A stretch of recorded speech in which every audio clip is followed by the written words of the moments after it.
local action. So let me tee this up a little bit. Local action is important because that is what makes impact. We're bounded by physical parameters of distance and time and all sharing the same physical space in an ecosystem, in a city, and we want the impact and the ramifications of what we do to benefit that local ecosystem through our actions. Thinking is more boundless, like we were just talking about. We can learn from other places, other times, we can travel through time, we can travel through space, but here we're talking about what we actually do. Now, the error here is if you act globally, because that leads to gentrification, that leads to squeezing people out, that leads to not saying no to money. You got the money, we'll do a deal with you no matter who you are. If you act globally, we're not as interested in acting globally in a healthy ecosystem. We are interested in acting locally. And right here, that means Birmingham, Alabama. So I would like to throw this out to the panel. If you could, talk a little bit about anything that's going on in our ecosystem, or anything that you are doing in our ecosystem yourself, or anything that you can see right around you that you want to share with this audience about local action. I can speak to that. So I'm really big on connecting with the students here in the city. I try to make sure I am purposeful when I speak to them. I go specifically to Woodlawn High School because that's my alma mater, so that's where I graduated from, and I do like bow tie training classes with the boys and the girls. They've come to the store and I've given them tours and kind of talked to them about entrepreneurship and being authentic. And, being true to yourself. And so I'm really big on inspiring the kids and making sure that they're putting their best foot forward. So I try to stay super connected and, provide them, if you need to call me, if you have any questions, because sometimes they can be really, really timid. And so I can kind of scan the room and see who I kind of need to go talk to. Hey, you okay? They might say, I'm okay. I do have a question, because they might be one of those timid kids. So I try to stay super connected to the kids that are in high school. And I was at Barrett last week. So I just try to stay really, really connected with the children because they really need to see entrepreneurs or, even people that look like them that are doing things that are just not super traditional, but showing that you can be an inner city high school graduate and still do XYZ. It's a great example, and it is worthwhile as well. A lot of people think, well, just because they're students, it doesn't mean they're not real yet, they're not doing anything yet. But like I mentioned earlier, I'm a university professor. I've been doing this 23 years. I got some former students who are multimillionaires.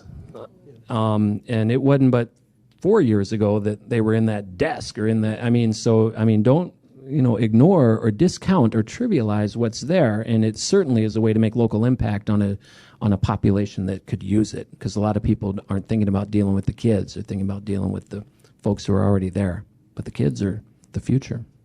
Yes, sir, go ahead. Thank you. I tell my clients that is to be discovered. You're right here, and I don't know what that is because it's all around you. And I'll give an example. I do SBDC, which is Alabama Small Business Development Center. I'm here representing Alabama business. My firm also is in New Orleans, and I could tell you it's right in front of you. I'll give you examples of some of my clients down there. We have an erosion problem, as you know, in Southeast Louisiana, hundreds of acres a day. I have entrepreneurs finding ways to use recyclable materials to stop the mitigation of land. I have them working on fisheries, how to farm to adapt to the fact that this is really happening. So the trick is, it's all around you, but it's right in front of you, and it's right here. See, a lot of times the entrepreneurs I have in a small business, they're thinking globally already. I'm like, don't worry about that. Think about the problem you solve here, because chances are that problem's happening somewhere else. So they're getting calls from South Carolina, from Florida. They're getting calls from around the world because wetlands are all over the place. People are having that problem everywhere. So solve your problem first here, and then start thinking about where it goes. Chances are, if you do it right, they're going to be calling you anyway. Isn't it funny how something can be right in front of you but be invisible to you because you become accustomed to it, and it's that global thinking that'll make something visible that was previously invisible. So really quickly, one of the things I do, I'm an intellectual property attorney, so I do trademarks, copyrights, and business law solutions. If you are around me for more than 5 minutes, I am going to preach protecting your brand, protecting your name, protecting your slogan. Now, I'm not like other people who front about not liking social media, but they be on there stalking. No, I actually love social media.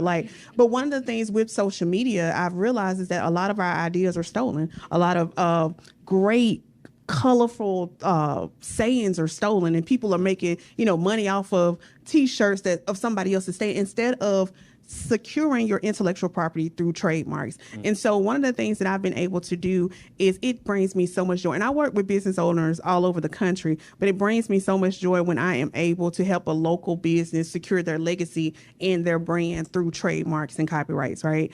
And next month, I will be flying out to New York because I'm going to pitch an idea to Goldman Sachs about maybe starting some funding for first gen business owners because it's expensive. Let me just be clear. Who maybe cannot afford the process but need it to be protected. I grew up, my dad was an entrepreneur, and I never wanted to be an entrepreneur because I was just like, wait a minute, you got to kill what you eat? No, ma'am. No. I always wanted to just work my job, drive a Mercedes and go home. I don't do any of that anymore. It's this idea of entrepreneurship. It's something that you are, right? And so for me, this intellectual property, this protecting your brand, protecting your rights, I love to file a good lawsuit against a Fortune 500 if they've stolen my client brand. I enjoy going to court.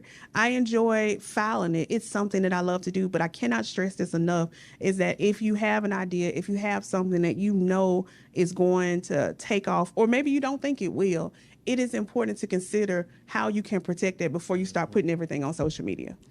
And I think a lot of people do not realize the risks that you just articulated, but one of the benefits of this panel is we have experts in our ecosystem, if you're out there listening in person or online, and you need that kind of protection. You don't have to go out and become a lawyer. We have lawyers right here who can help you through their local action to lock up your ideas and protect your intellectual property. Yes, sir. First of all, how y'all doing today? I'm sorry I was late. I tried not to be that person today, but it just happened. But one of the things that I'm doing to contribute to the ecosystem is connecting with other people in the trenches, trying to make it and go somewhere as well. A lot of times we think that we have to find someone up there to pull us up. You know what I'm saying? Connecting instead of looking around the room and finding out other people that, oh, you do this? Great. You do this? Well, this is what I need. So you need this, and just having those conversations with people so that you can truly connect. And you're a lot stronger with a team than you are by yourself. So I know that's really hard. That was a really hard thing for me stepping into entrepreneurship, is realizing that you don't have to do everything yourself. You know, you're thinking that, oh, this is mine. You know, no, I need to make sure that my hands is in everything. And honestly, you're being a lot less effective by doing that. So one thing I just encourage people to do is get with other people that have similar mindsets as you. And those mindsets don't have to be, y'all wake up and go to the gym the same time, but it's people that have the same goal as to win and to make something, and they know that they want more than what they have right now. That's a really, really valuable. When you find people like that, you truly be able to see your brand just take off in a really, really good way, because you have other people that are all trying to reach the same goal as you. That's from marketing, that's from strategy, that's from operations, that's every piece of it. And have some good inventory. 100%. So many entrepreneurs don't realize that it's a force multiplier when they pair with someone else locally around them. They can do so much more. Great point. So now let's talk about, and I don't know if this is working. Can y'all hear me? So let's talk about your foundation. So, and I love that, because that's the hard work. And a lot of times we don't want to do it. We want to skip the process. But I promise you, if you really slow down and make sure that you have your foundation together, it is going to make life so much easier for you as you move forward. So as it relates to several organizations that are here locally that are able to help you. Number one, your first stop is the Small Business Development Center. The Small Business Development Center, I've once heard them say they like to help you from the cradle to the grave, okay? So literally, if you have an idea, they can help you put together your business plan, business model canvas. If you need help with the marketing, they can help you with that. If you need help with your finances, they can help you with that, okay? As it relates to legal assistance, so excited that trademarking is your specialty. But you also have here, because for those of us that got to crawl before we walk, right? So we may not have the resources yet to handle them fees to make sure you can drive that Mercedes. But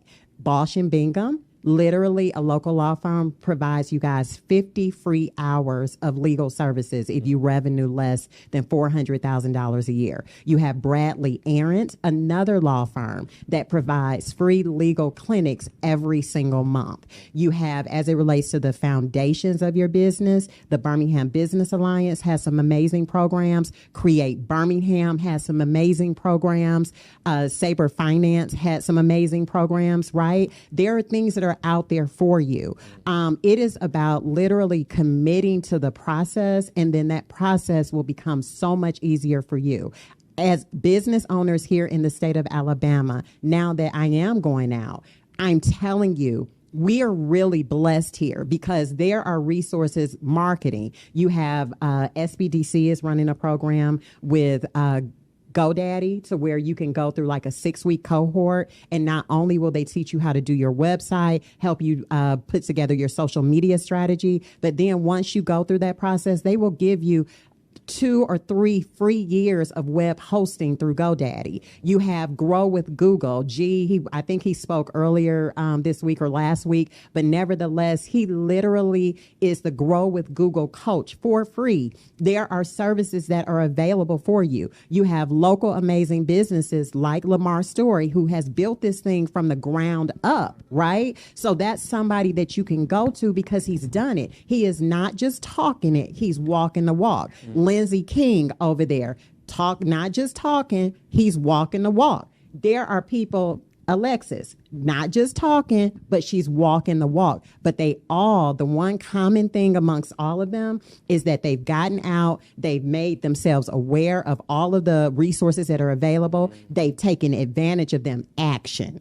You got to take action. You got to jump out there and do it, because at the end of the day, if you don't, these days are going to fly by and you'll turn around and that dream will never be realized. I would rather you jump out there and start trying to do than to sit at home and just keep thinking that you wish you would. If I would have done that 5 years ago, I knew nothing about this space. But what I knew as a Black woman, that every time I heard about an opportunity, one or two things consistently happened. Either I heard about it and it was over and I said, oh, I didn't even know that was happening. Or number two, by the time I heard about it, it was so close to the deadline that I didn't have an opportunity to competitively compete. So what I did, just like you, I'm loving the fact, Aisha, that you're showing up, being the change you need to see over at Woodlawn High School with those students. But I decided to show up for all of you as a fellow Black entrepreneur. It was like, look, wait, where do we go? And so you look and fast forward 5 years later, and there are major things that are happening now for you that had I not jumped, had I not taken action,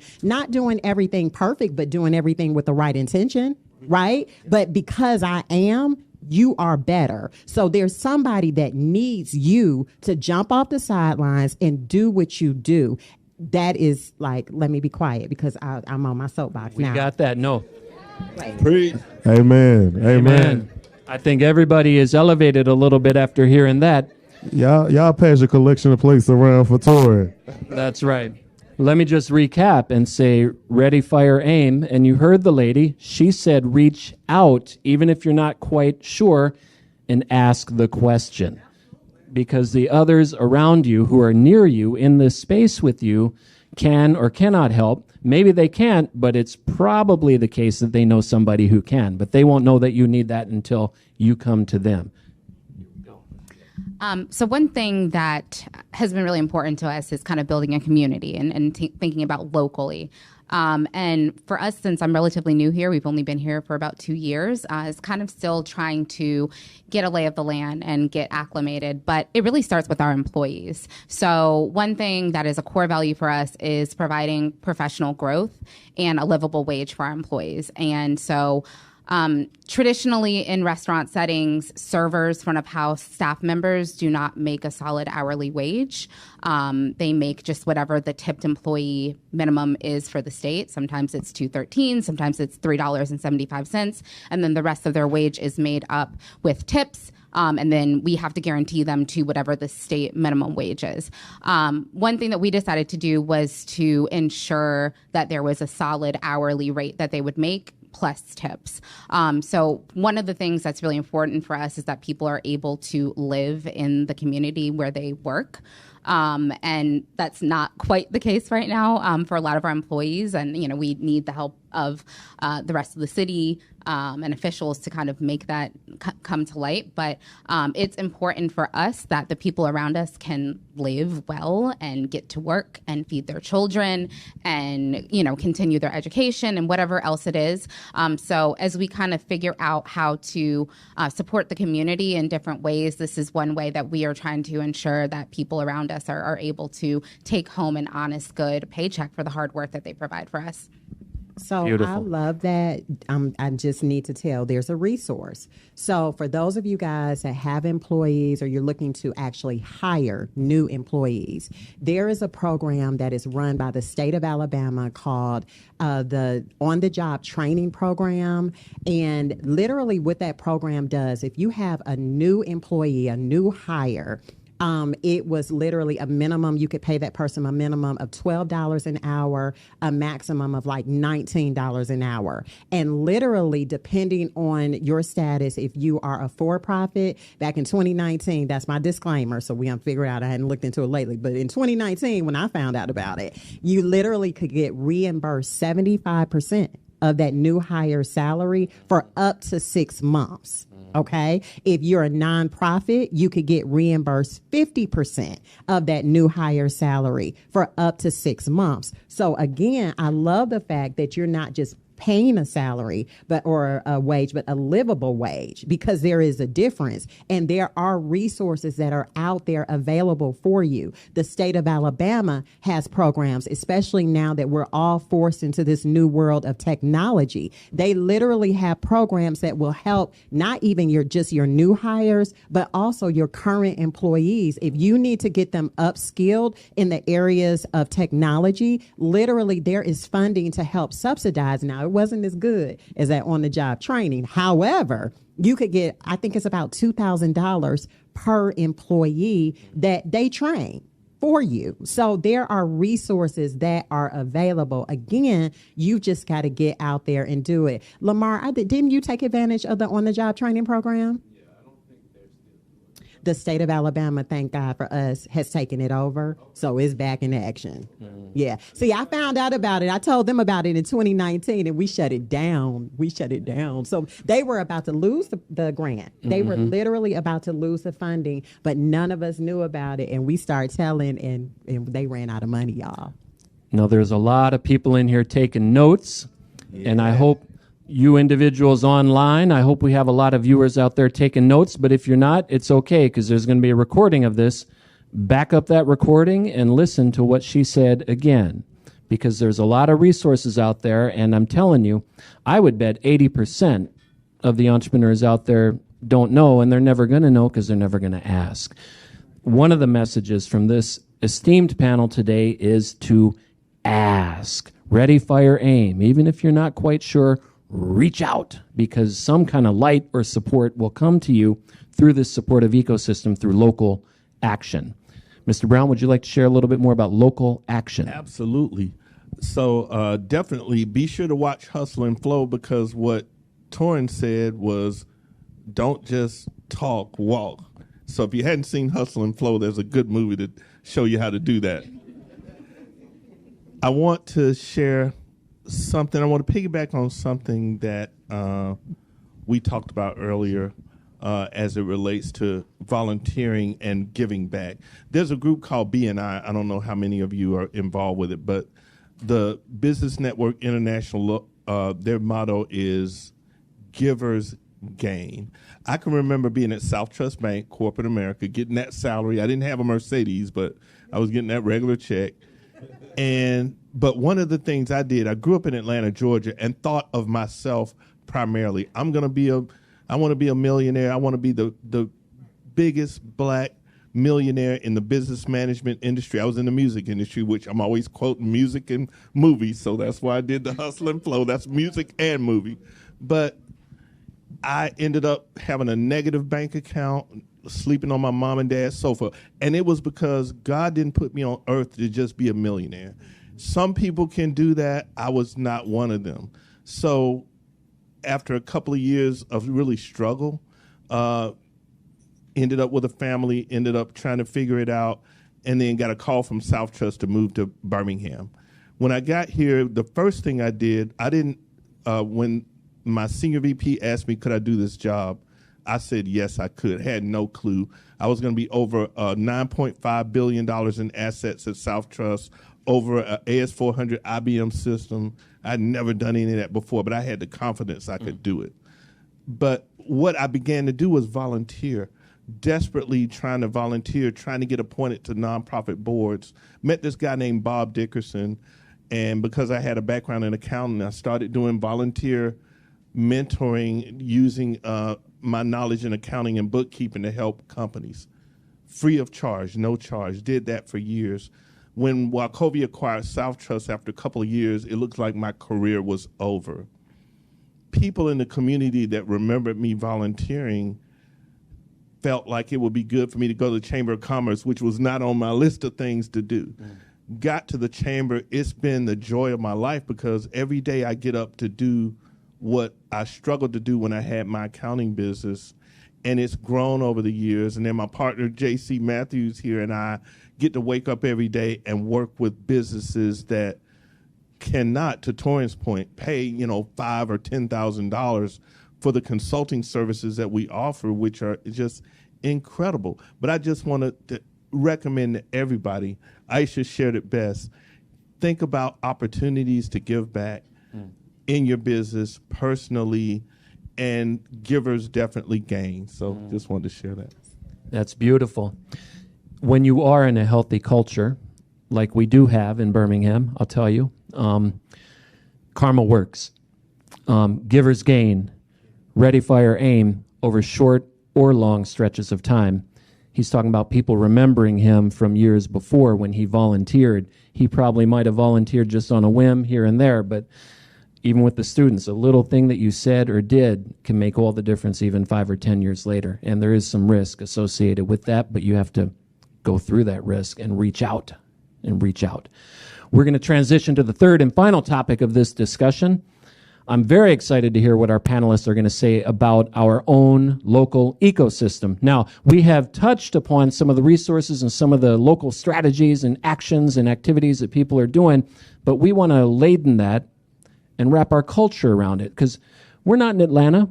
I'm not saying we're better or worse than Atlanta. We're not in Chicago. I know Chicago inside out. I'm not saying we're better or worse than Chicago. I'm just saying we're different from those places. And culture eats strategy for lunch. And so I want to get into our culture and feel our values a little bit here in the state of Alabama, but especially in Birmingham, and talk a little bit about what that culture means for the entrepreneurs that we have here in our ecosystem. And ladies and gentlemen, these are experts in our ecosystem. They're all rocking and rolling. Some are just new here. Some have been here a long time, but they all know it really well. So I will look around and see if anybody wants to jump in on this question and talk a little bit about our culture and what it means for the power of our entrepreneurial activity in Birmingham.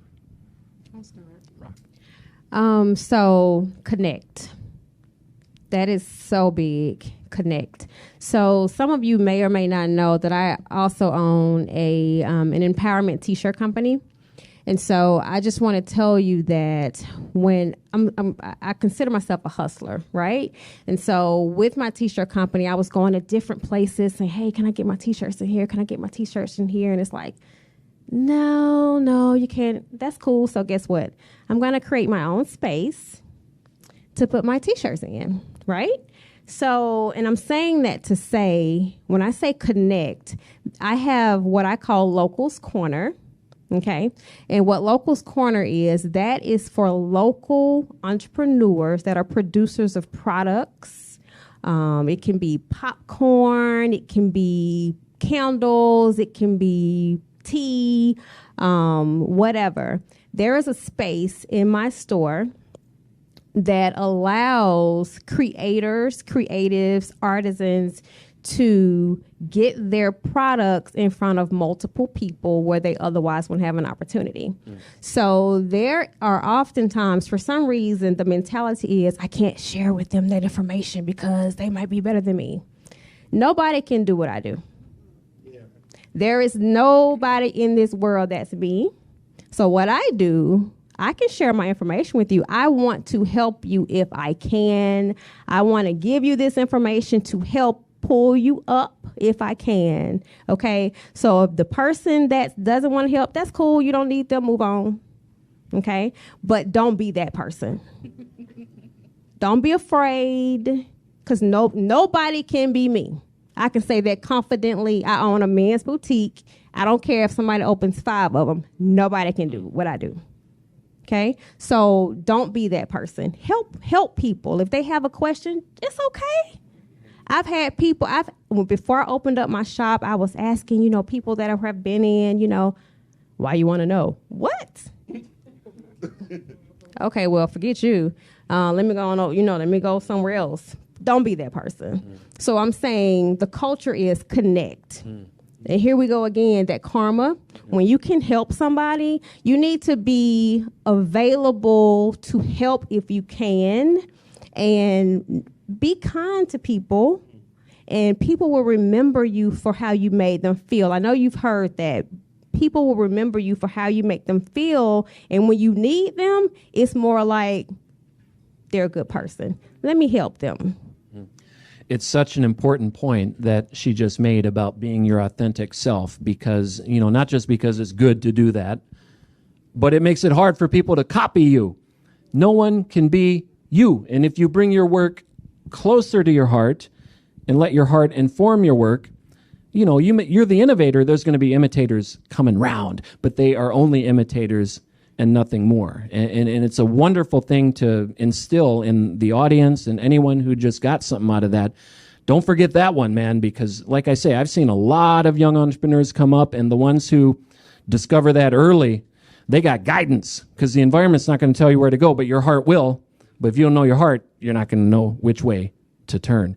We want to extrapolate that into Birmingham culture. So anyone else, jump in.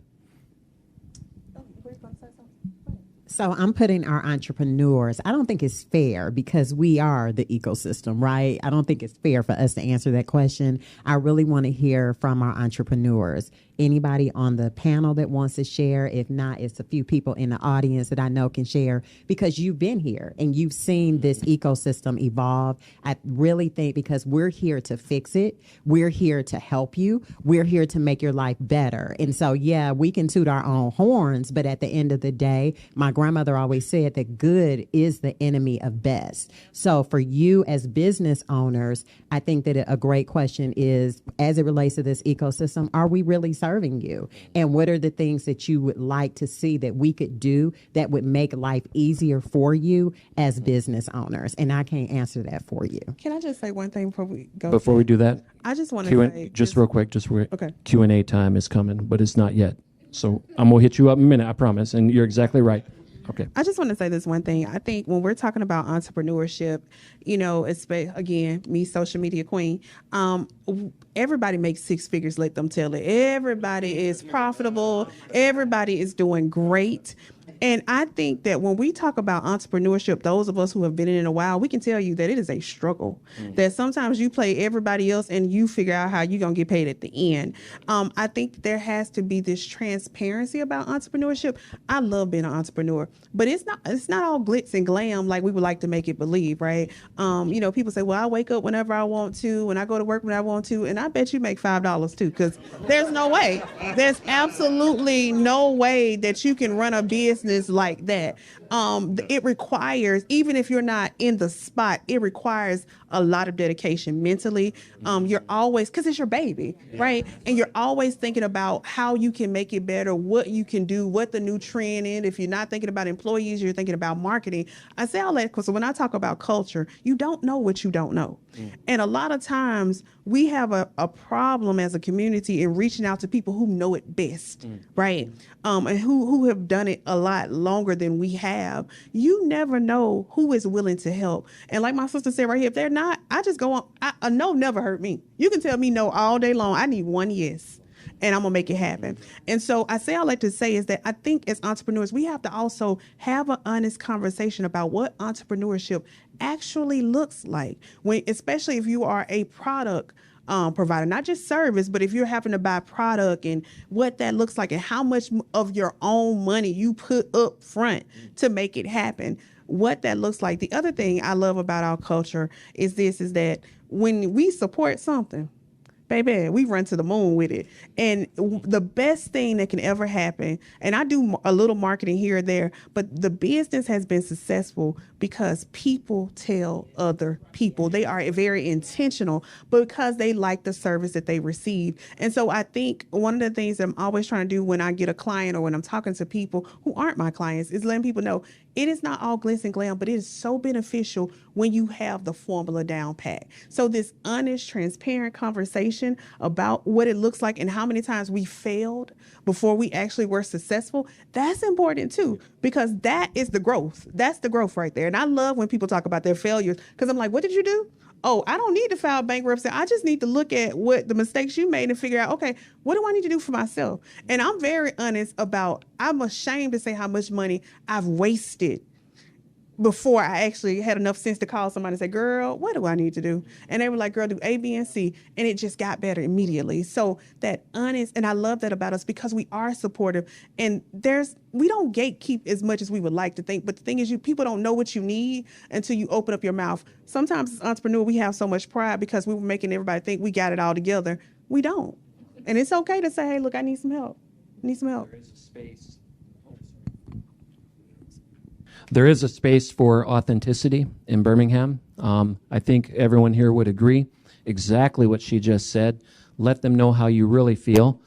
In a lot of other ecosystems, I can just tell you from experience, you meet somebody and they'll be like, yeah, I'm a producer. In your mind, you're like, sure you are. But you don't say that, and they know you're thinking that, and you're operating on two levels at that point. Here in Birmingham, you can let folks know what the honest questions are, in my experience, and I think with the experiences of the others here as well. And it's important to do that because they will tell others. I mean, the rumor mill, the efficiency of it, the effectiveness of that passing along of informal communication in this ecosystem is like nothing I've ever seen. But when that energy comes back around to you, it's supportive. Chicago isn't like that. I can tell you from experience. I don't know about other places, but I'm guessing not a lot of places are like that. We have that in Birmingham, so take advantage of it. Yes, I mean, I can speak to that. So I will say that our story at Pizza Grace has only been possible here. So if it wasn't for Birmingham and the community and the people in this city and the surrounding area, Pizza Grace would not be around. I mean, maybe it would have happened in another city, but we tried. We tried in many other cities, and only in Birmingham did we get the support. Did we get the financial investments? Did we get the buzz? And so I think that speaks to the power of this city. It is extremely supportive of small businesses. I will say, as a consumer, I have started to shop a lot more locally since I've moved down here the last 2 years. And I'm still kind of sorting through it because, I'm still getting acclimated, but there is something special about this place. Aisha and I our spaces are very close together, and so we talk often, and we're in two very different industries, but, just having someone who is in the day-to-day of running a small business has been, absolutely invaluable to have someone that I can look to and say, hey girl, how you doing? And it's just like, I'm making it. And I'm like, same. There have been times where, we've been wondering how we're going to pay our rent. Payroll. Okay, cool. All the hourly employees can get paid. I guess we're not getting paid, things of that is very real and very true. But what has kept us going is, just knowing that this is what we want, and a commitment to knowing that we are doing good work and we're providing good service and things of that nature. And then just, the people who come in and said, hey, you're great. You're doing really well. And that is what's kind of kept us going. So. You have a quick comment? I do. I want to say in those times that it gets challenging to be kind to yourself. Be kind to yourself. The fact that you are operating a business, that is what is important. We're going to always make mistakes. Every day there's something when I lay down that I wish that I would have done differently. But because of the systemic issues that we were born into, that always, whether it was said or is subconsciously, right? It's like engraved in us that we're not enough, right? And so we go harder. A lot of us were probably told we had to go harder, right? So that then when we don't, everything doesn't go the way that we think that it should go because people aren't being transparent and we're thinking that it's something wrong instead of really understanding that it's a part of the process. It's really easy to give up or to just be so hard on ourselves. So I want to say to each of you to remember when times get hard, to be kind to yourself, dust yourself off, and keep it moving. And if you're not able to do that easily, connect with someone that can help support you and tell you how amazing, remind you of how amazing you really are. Oh. Let's give this panel a big round of applause, everybody. That was so good. So good. We do have a few minutes to hear from the individuals who are here in the studio audience. We would love to hear anything that you might want to share or ask the panel. You can ask the question. I'll repeat it for the recording, but we would love to hear what is on your mind.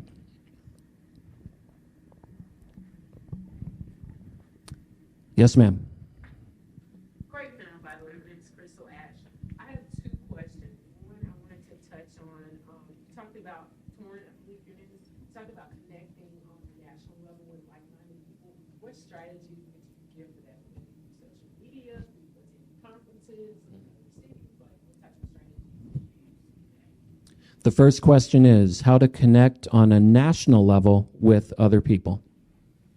And so conferences has been my number one, but what's interesting is that I submitted a funding request just to that point of how all you need is one yes. So I submitted a funding request and it was denied, but the program manager out in, I don't know where he is, but he's on the Midwest area, wrote back to me and said, listen, just want to let you know we denied you, but it's not because of the quality of your work. It's because we don't fund that in your area. However, these are different places that you need to go. So that is what catapulted me into going to conferences. And when I got to one, then I got invited to another. So that was a way that I was able to meet others. So definitely look for conferences that are, around your particular industry and just begin to go. And while you're there, don't just sit and keep the seat warm. Get out, network, actually talk to other people. Make sure that you make it your business to meet someone there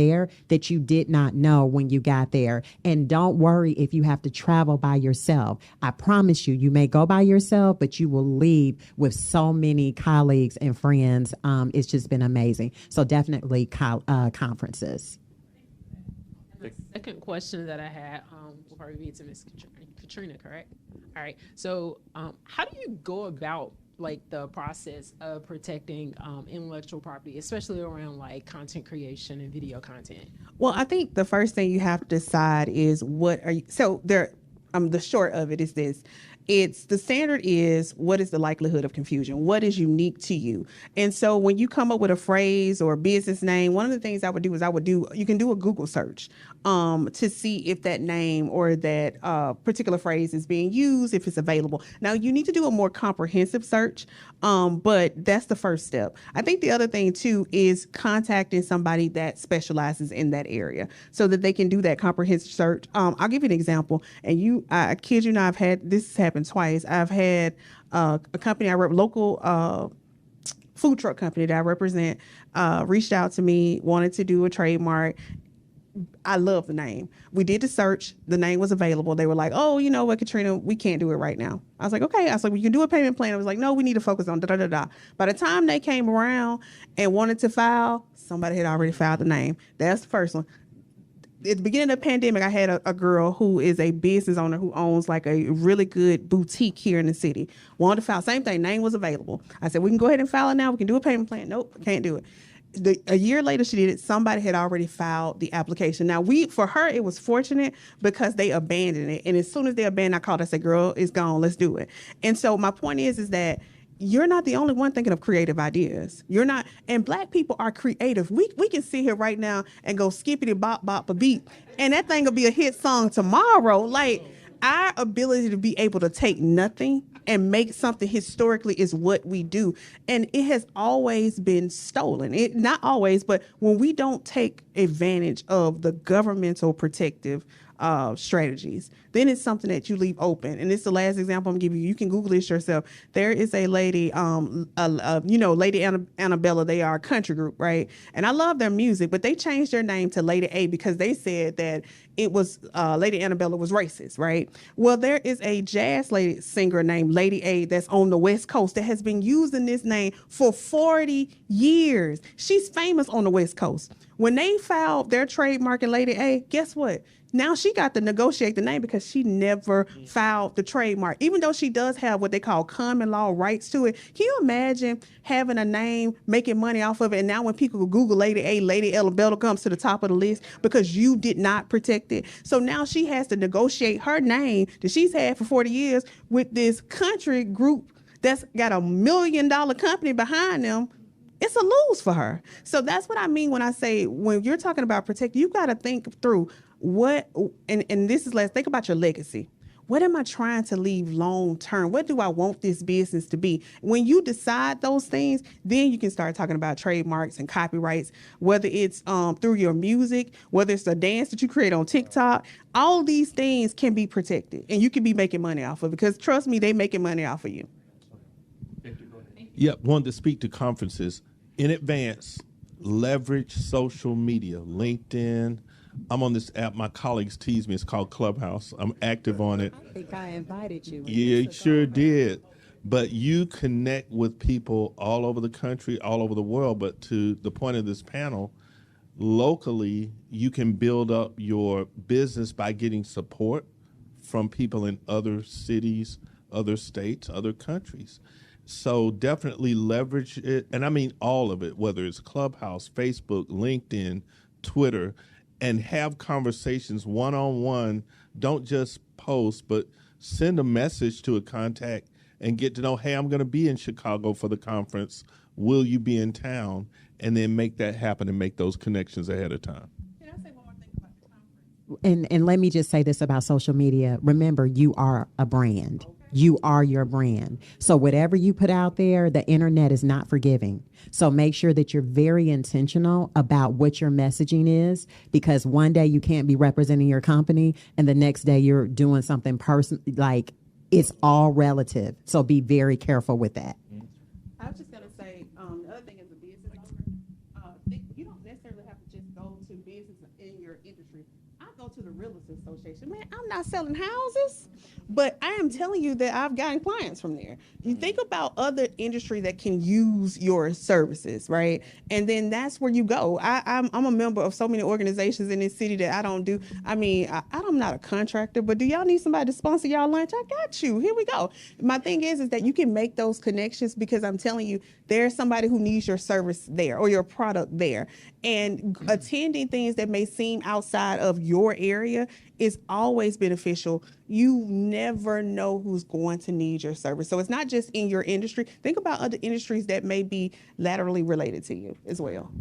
I think there's some entrepreneurs out there that are going to get out there and tear it up after this discussion.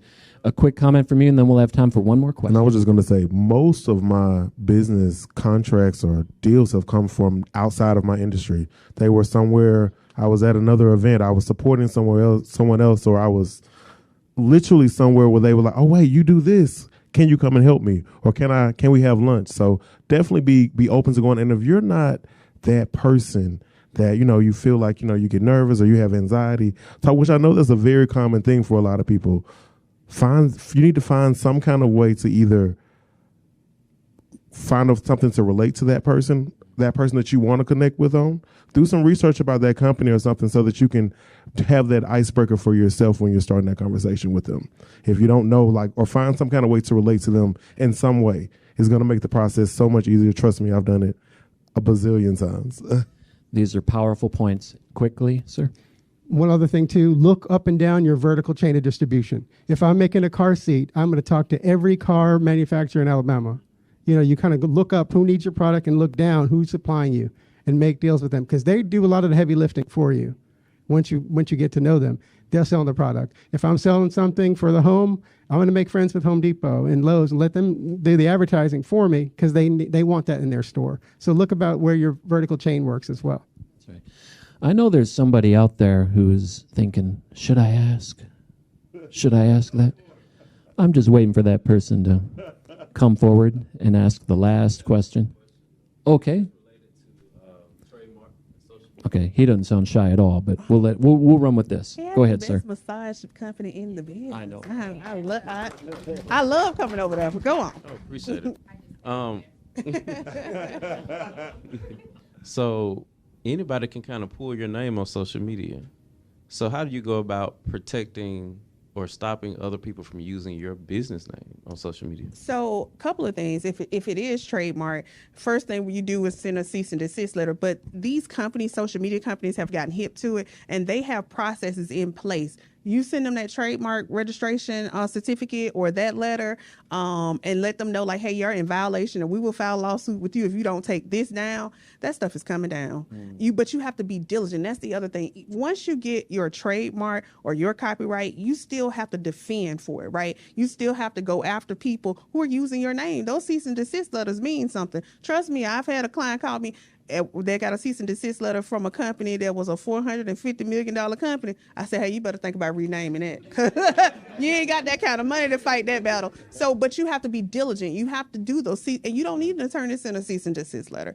That you can look at Facebook and see how do they take down other companies that are infringing on your trademarks. But you got to make sure you own it first, right? And then you go through those steps, and they will take that stuff down. It may take 15, 30 days, but it will come down. I've seen it. I've done it. It happens. You don't need an attorney for that. That is something that you can actually Google and do yourself. All right. Ladies and gentlemen, the theme of this panel discussion has been Think Global, Act Local. Please remember that as you go forward on your entrepreneurial journeys. We were blessed here tonight at Polaris Birmingham to hear from 7 very experienced leaders and entrepreneurs in our ecosystem. We have a wonderful audience right here, and we have a viewing audience online. It's a wonderful experience that we all shared. So let's give it up to the panel, please. Thank you all again. It was wonderful. Please hang out and network. I am Patrick Murphy, Goodrich Chair at the University of Alabama at Birmingham. And until next time, have a good one, Birmingham.